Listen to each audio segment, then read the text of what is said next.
ഇവിടെ മറിഞ്ഞെന്നെല്ലാം കേൾക്കായിരുന്നു ആ പെണ്ണ്. ചതിച്ചോ ചേട്ടാ? അവള് നമ്മള് പറഞ്ഞതെല്ലാം കേട്ട് കാണുമോ? കേട്ട് കാണുമെന്നാ എന്റെ സംശയം.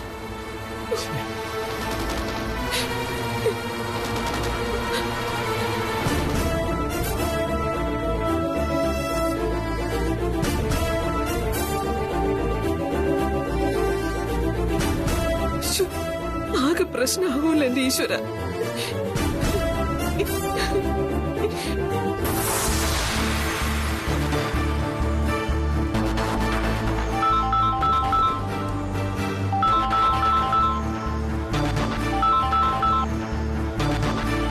ഹലോ, ഞാനാ ആദി, രാഹുൽ. മനസ്സിലായടാ, നീ കാര്യം പറ. ഒരു ഹാപ്പി ന്യൂസ് അറിയിക്കാനാ ഞാൻ നിന്നെ വിളിച്ചത്. ഹാപ്പി ന്യൂസോ? എന്നാ വേഗം കേക്കട്ടെ. എടാ, നിങ്ങളുടെ ആതിര ഉണ്ടല്ലോ, എന്റെ സ്വപ്നസുന്ദരി, അവളെ ഇനി ഞാൻ ഈസി ആയിട്ട് വീഴ്ത്തും. അതെന്താ? അവള് നടന്നു പോകുന്ന വഴിയിലൊക്കെ നീ പഴുതൊലിടുവോ? അതോ അവള് കയറുന്ന സ്റ്റെയർ കേഴ്സിൽ നീ വെളിച്ചെണ്ണ ഒഴിക്കോ? പലരും പറഞ്ഞു പറഞ്ഞു മടുത്ത നിന്റെ ഈ വില കുറഞ്ഞ തമാശകളാ. എടാ, ഞാൻ പറഞ്ഞ സത്യമാ. എടാ രാഹുലേ, നീ പറഞ്ഞത് വളരെ സന്തോഷം തരുന്ന കാര്യ. പക്ഷെ അതെങ്ങനെയാണെന്നൊന്നും വിശദമായിട്ട് പറഞ്ഞ. എടാ, ഈ ആതിര എന്ന് പറയുന്നവളെ അങ്ങനെ വളയുന്നവളൊന്നും അല്ല. പക്ഷേ അവള് വെറും റബ്ബർ ബാൻഡ് പോലെ വളയാനുള്ള ഒരു സൂപ്പർ ചാൻസ് എനിക്ക് കിട്ടിയിട്ടുണ്ട്. കൺഗ്രാറ്റുലേഷൻസ്. ഇനി ആ സൂപ്പർ ചാൻസ് എന്താണെന്ന് പറഞ്ഞ. വേണ്ട, അതിപ്പ നീ അറിയണ്ട. അവൾ എന്റേത് മാത്രമായി കഴിഞ്ഞ് ഞങ്ങൾ അമേരിക്കയിലേക്ക് പോകാൻ എയർപോർട്ടിൽ എത്തുമ്പോ നിന്നോട് ഞാനിത് പറയാം. അതുവരെ അതൊരു സീക്രട്ടായി തന്നെ ഇരിക്കട്ടെ. എടാ, എനിക്ക് അറിയണമെന്നൊന്നുമില്ല. എങ്ങനെയെങ്കിലും നീ അവളെ കെട്ടി അമേരിക്കയിലേക്കോ ഉഗാണ്ടയിലേക്കോ എത്തുന്ന ദിവസം എനിക്കത് ഉത്സവമായിരിക്കും. അപ്പോ അവളിനി എന്റേതാകാൻ വേണ്ടി ഇനി മണിക്കൂറുകൾ മാത്രം ബാക്കി. Okay okay.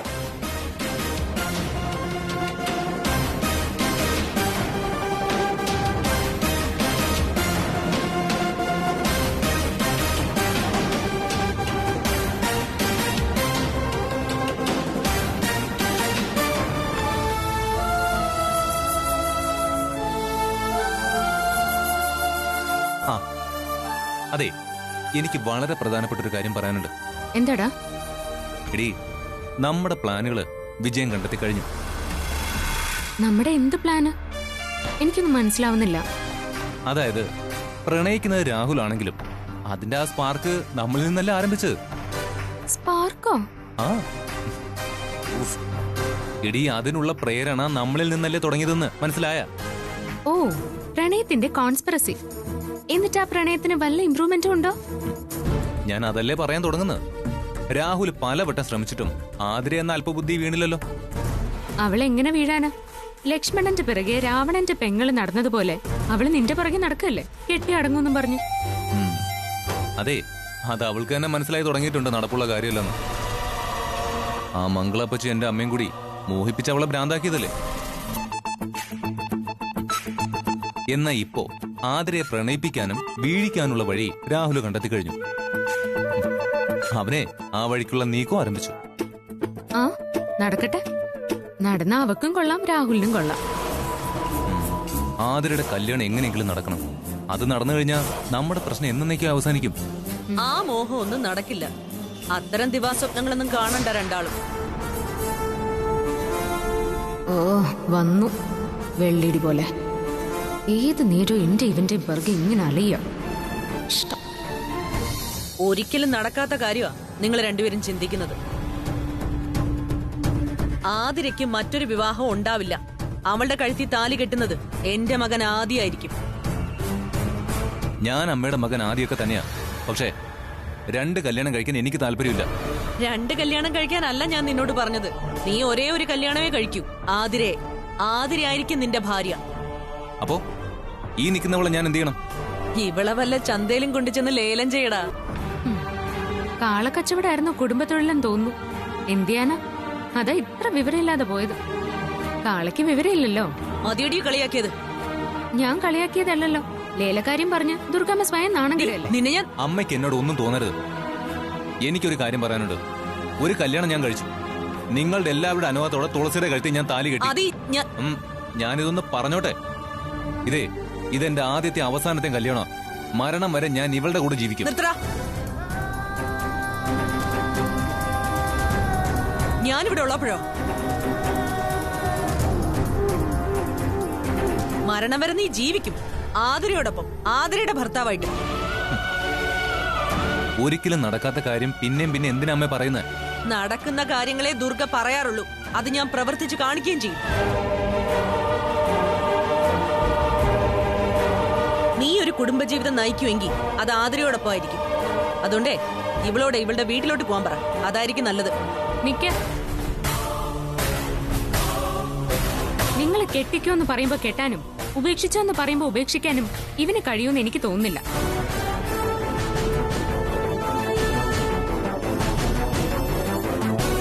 പിന്നെ ഇവ മിണ്ടാ നിൽക്കുന്നതേ അമ്മ എന്നൊരു വലിയ ഭാരം തലയിലിരിക്കുന്നതിന്റെ ശ്വാസമുട്ടിലുണ്ടാ.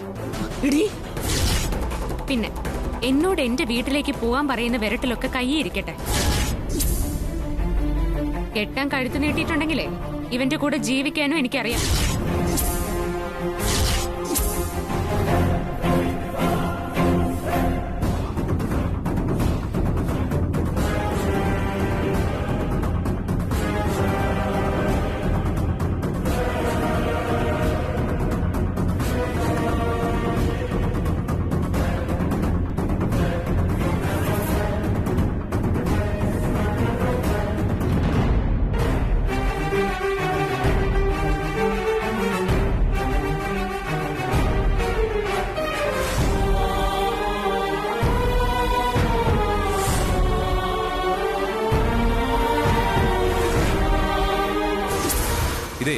ഇതെന്റെ ആദ്യത്തെ അവസാനത്തെ കല്യാണം.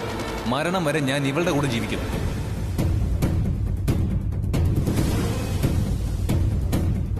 എന്നോട് എന്റെ വീട്ടിലേക്ക് പോവാൻ പറയുന്ന വിരട്ടിലൊക്കെ കൈയിരിക്കട്ടെ. കെട്ടാൻ കഴുത്തു നീട്ടിയിട്ടുണ്ടെങ്കിലേ ഇവന്റെ കൂടെ ജീവിക്കാനും എനിക്കറിയാം.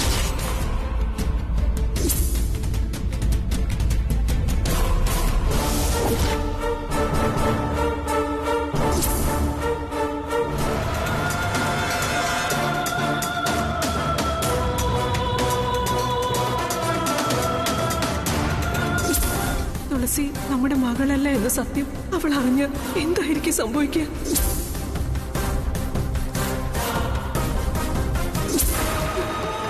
തുളസിയെ ഞാൻ പ്രസവിച്ചതല്ലെന്നും അവളുടെ അമ്മ ഞാനല്ലെന്നും അവൾ അറിഞ്ഞ് അതെനിക്ക് ഓർക്കാനേ വയ്യ. എടി തുളസി, എന്റെ ആഗ്രഹങ്ങൾ നിറവേറാൻ ദൈവം കൊണ്ടുവന്ന് എത്തിച്ചതാ എന്നെ ഇവിടെ. നിന്നെ കുറിച്ചുള്ള ഏറ്റവും വലിയ രഹസ്യം ഞാൻ ദാ കണ്ടുപിടിച്ചിരിക്കുന്നു. അത് വച്ച് നിന്നെ ഞാൻ ദേവമംഗലത്തിൽ നിന്ന് പുറത്താക്കും.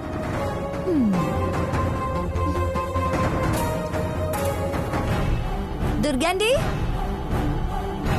ദുർഗാന്റി, ദുർഗാന്റി, ആതിര, ദുർഗാന്റി. എന്താ?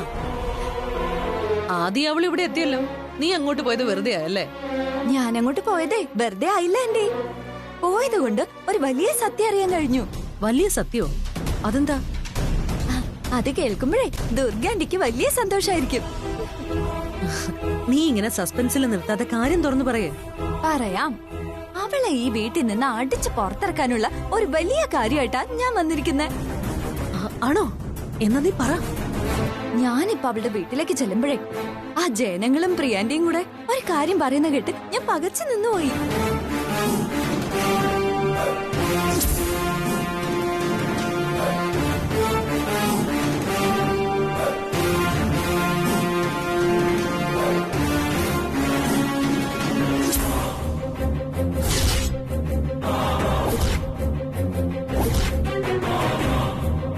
ആതിരെ, നീ പറയുന്നത് നേരാണോ?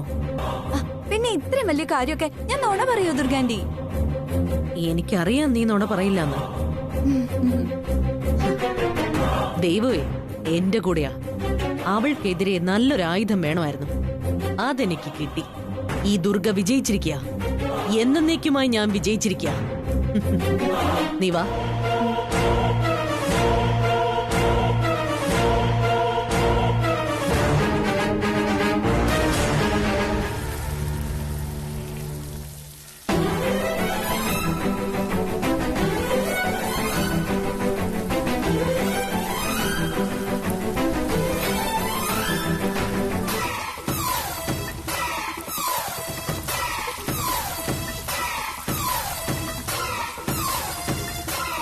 ഡി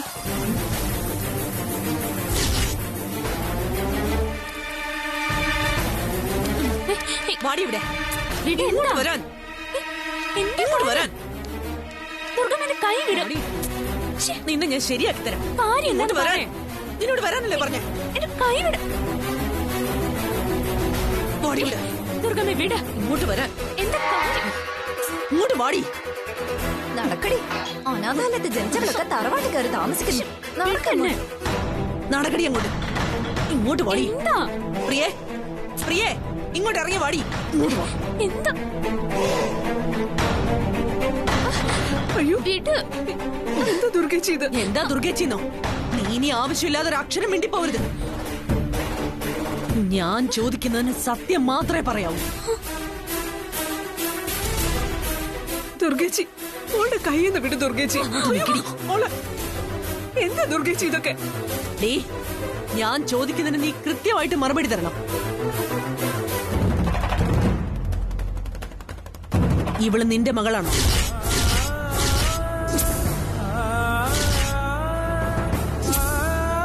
ആണോന്ന്? ദുർഗമ്മ എന്തൊക്കെയാ ചോദിക്കുന്നേ? ഞാൻ പിന്നെ ആരുടെ മോളാ?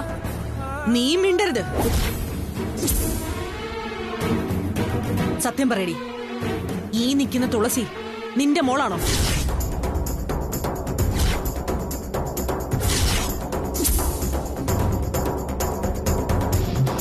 ഇവളെ നീ പ്രസവിച്ചതാണോന്ന്?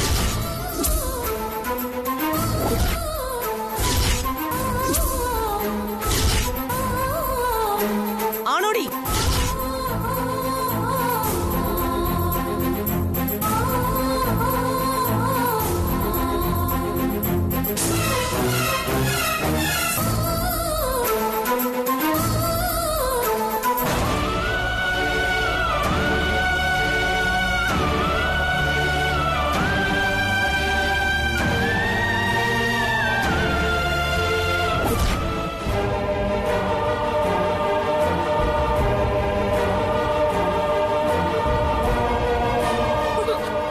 എന്താ അമ്മ ഒന്നും മിണ്ടാ നിൽക്കുന്നേ?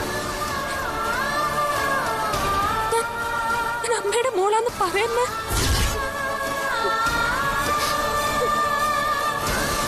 പറയുന്നേ.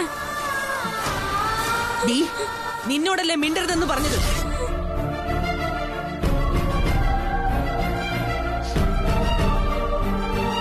എന്താടി, നിന്റെ നാവ് ഇറങ്ങിപ്പോയോ? ചോദിച്ചത് കേട്ടില്ലേ?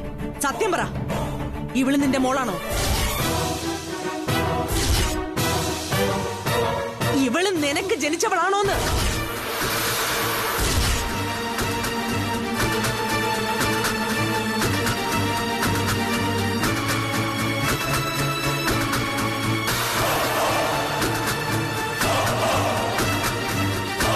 സത്യം പറയടി, ഈ നിൽക്കുന്ന തുളസി നിന്റെ മോളാണോ?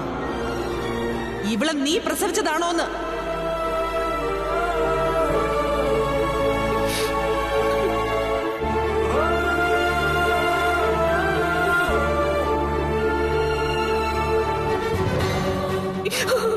ചോദിച്ചത് കേട്ടില്ലേ?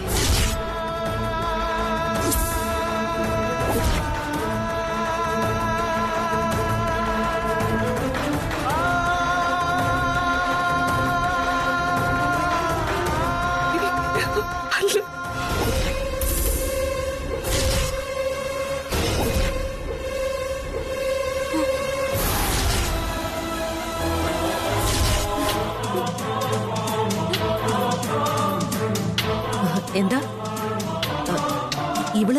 ഇവള് നിന്റെ മകളല്ലാന്നോ?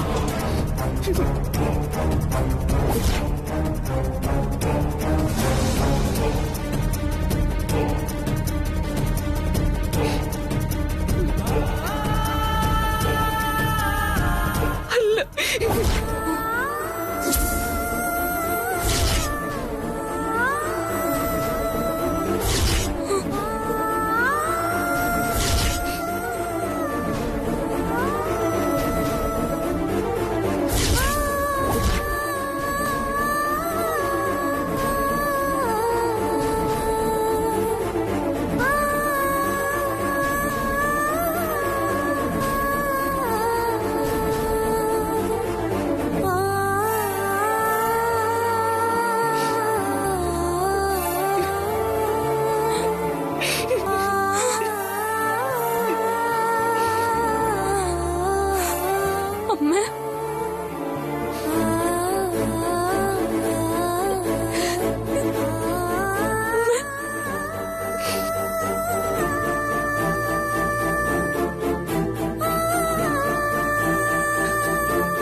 ഏതമ്മ?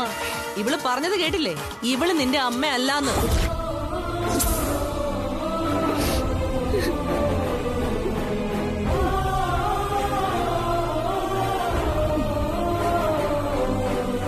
നിന്നെ ആരോ വഴിയരികിൽ ഇട്ടേച്ച് പോയതാ. തെരുവ് പട്ടി എടുത്ത് വളർത്തും പോലെ നിന്നെ ഇവരെടുത്ത് വളർത്തി, അത്ര തന്നെ.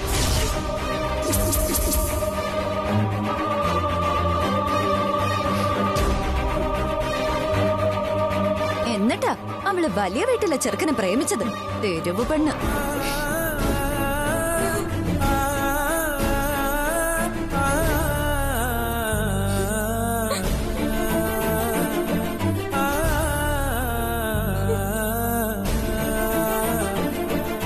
ഈ നിൽക്കുന്ന തുളസി നിന്റെ മോളാണോ? ഇവളെ നീ പ്രസവിച്ചതാണോന്ന്?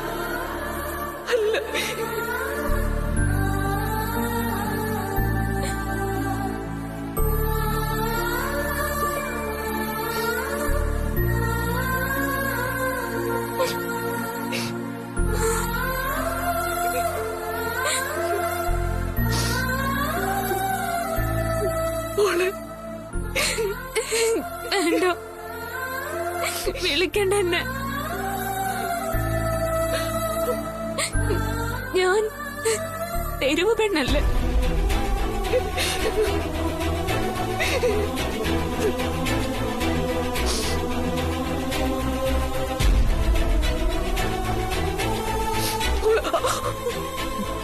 ഇവളെ ഈ അഹങ്കാരി നിന്റെ മകളല്ലാന്ന് അറിഞ്ഞതോടെ എനിക്ക് സന്തോഷമായി.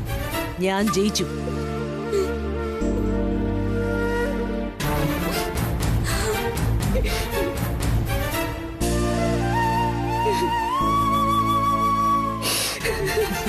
എനിക്കിത് മതി, ഇത് കേട്ടാ മതി. ഇതിൽ പരം സന്തോഷം എനിക്കിനി വരാനില്ല.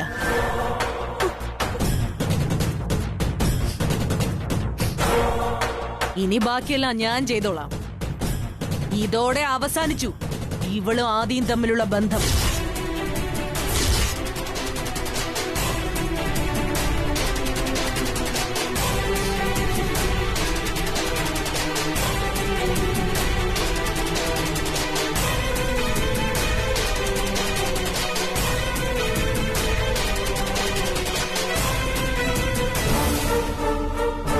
ഇനി നീ ദേവമംഗലത്തിന്റെ പടി കടന്നു പോവരുത്.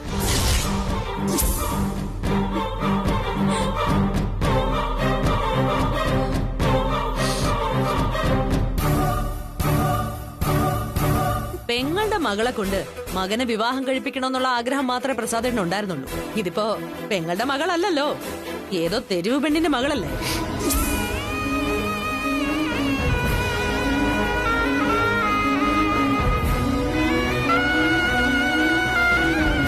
എല്ലാം ഇവിടം കൊണ്ട് അവസാനിക്കുകയാണ്.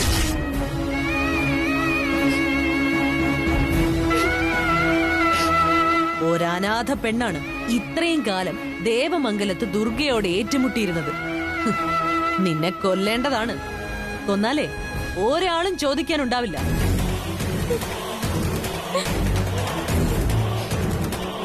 പക്ഷേ ഞാനത് ചെയ്യുന്നില്ല. എന്തുകൊണ്ടാന്നറിയോ? നിന്നെ കൊന്നാലേ എന്റെ കൈ നാറും. ഓടയിൽ ജനിച്ചവള്. ഒരു തകരപ്പാട്ട എടുത്ത് തെരുവിലോട്ട് ഇറങ്ങി നിന്ന് തെണ്ടടി. നിനക്ക് അവിടുന്ന് കിട്ടിക്കോളും ഇഷ്ടംപോലെ ഭർത്താക്കന്മാരെ.